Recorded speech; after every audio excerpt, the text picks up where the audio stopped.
Assalamualaikum warahmatullahi wabarakatuh. Halo kanca-kanca sedaya, tepangaken nami kula Kanita Melita Putri.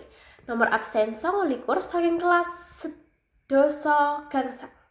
Ing video puniki kula badhe nembang kanthi irah-irahan Sekar Pangkur. Sekar Pangkur kang winarno lelabuhan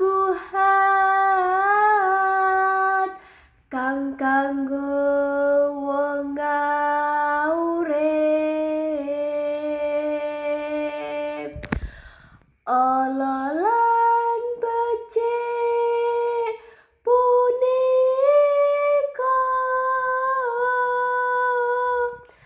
prayoga kawrahana